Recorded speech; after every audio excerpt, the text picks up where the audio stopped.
Et vous venez de le vivre il y a quelques instants en direct sur cette antenne après une étape à Berlin hier. Les voilà donc en escale à Paris. Les premiers ministres groenlandais et danois sont reçus en ce moment même à l'Elysée par le président français. Sécurité et souveraineté du Groenland sont au menu d'un déjeuner de travail qui vient tout juste de débuter. Jens Frederik Nielsen et Mette Frederiksen sont venus chercher aujourd'hui des gages de soutien de la part des Français. Devant la presse, Emmanuel Macron leur a redit leur total soutien. Écoutez-le.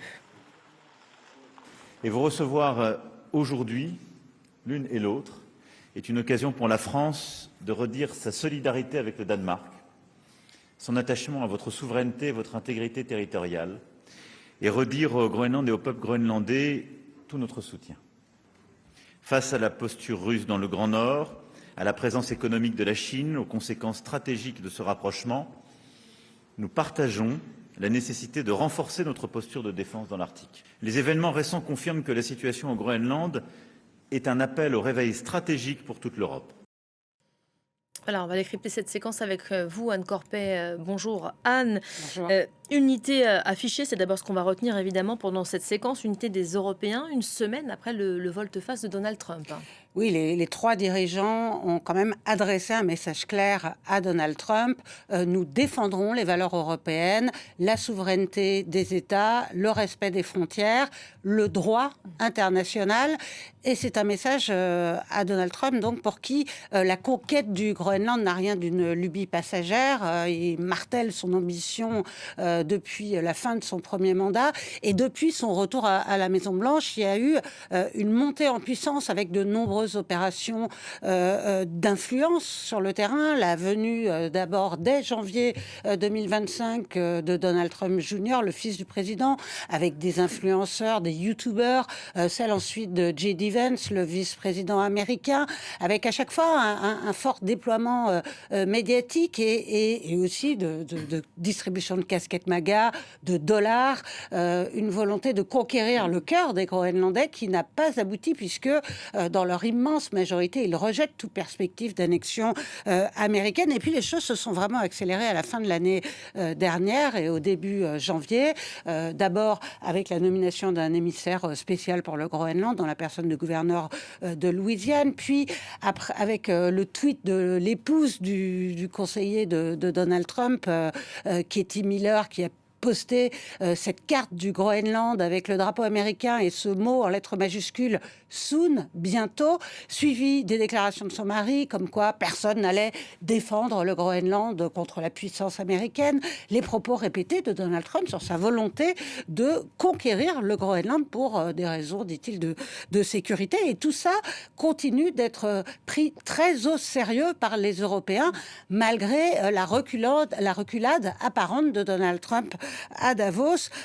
Il a finalement déclaré qu'il n'allait pas conquérir le Groenland par la force, mais on sent bien que ça reste quand même sa priorité de planter son drapeau sur place. Voilà, sur leur garde, hein, les Européens plutôt sceptiques après ce volte-face. On va y revenir. C'était donc la semaine dernière à Davos. Tout le monde suivait évidemment avec beaucoup d'intérêt et d'attention son discours. Lui a finalement fait retomber la tension, la pression sur les Européens après s'être entretenu avec le secrétaire général de l'OTAN.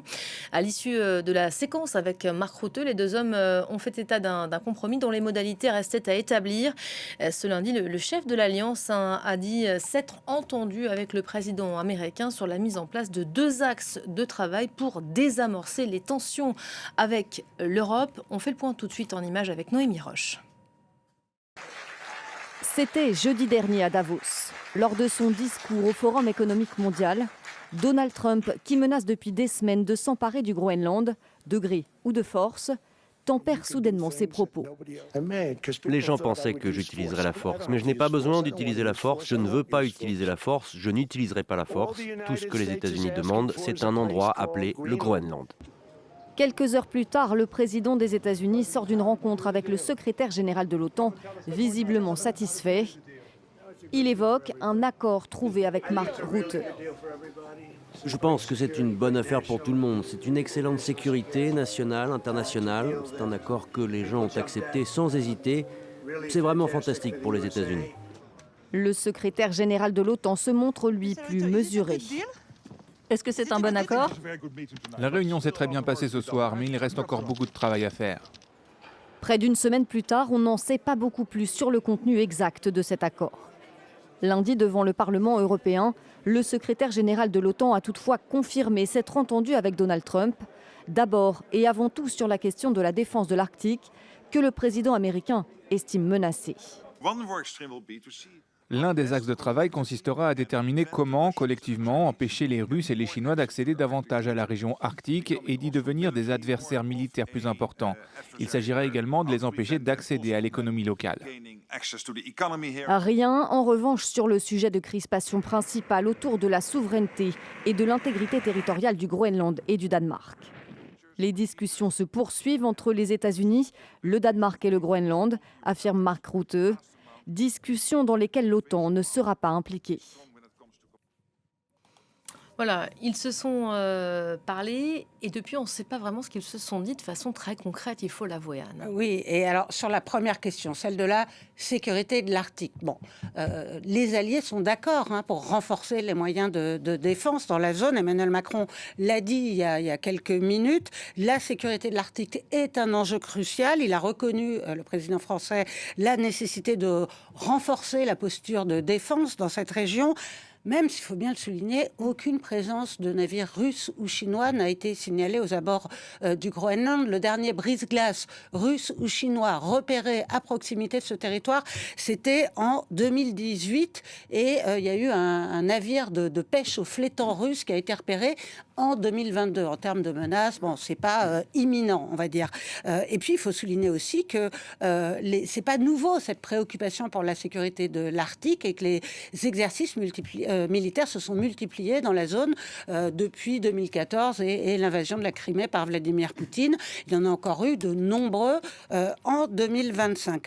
Le deuxième axe de travail évoqué par Mark Rutte ne concerne absolument pas l'Alliance Atlantique. Ce sont les discussions qui doivent avoir lieu entre les États-Unis, le Danemark et le Groenland. Là-dessus, Copenhague et Nuuk ont clairement fixé leur ligne rouge. Pas question de remettre en cause l'intégrité territoriale du Groenland. Mais Donald Trump, lui, a évoqué un accès total et permanent au territoire.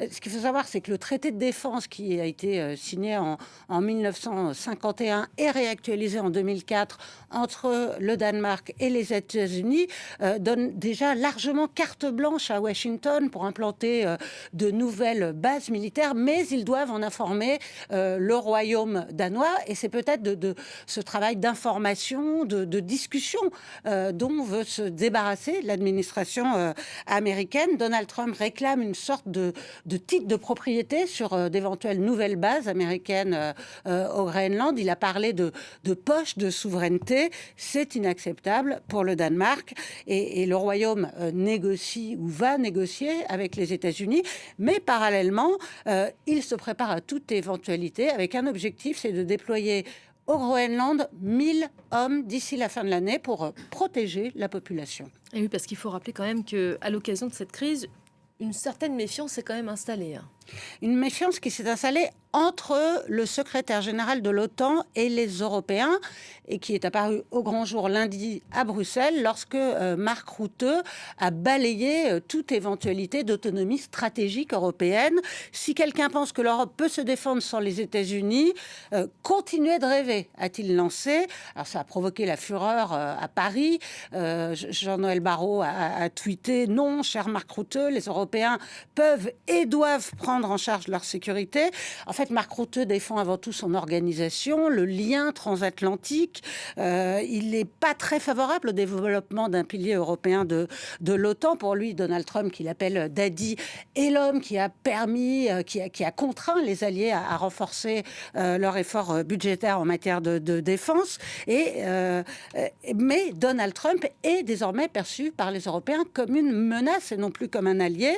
D'ailleurs, ils ont été très clairement mis en garde dans la nouvelle stratégie de sécurité nationale américaine. L'Alliance Atlantique doit devenir européenne, a martelé ce matin la chef de la diplomatie européenne, Kaja Kallas. Il nous faut une Europe capable de se défendre et de défendre ses intérêts, a renchéri il y a quelques instants la première ministre danoise à l'Élysée. Voilà, on va suivre évidemment de près ce dossier qui n'est résolument pas terminé, on l'aura bien compris. D'autres dossiers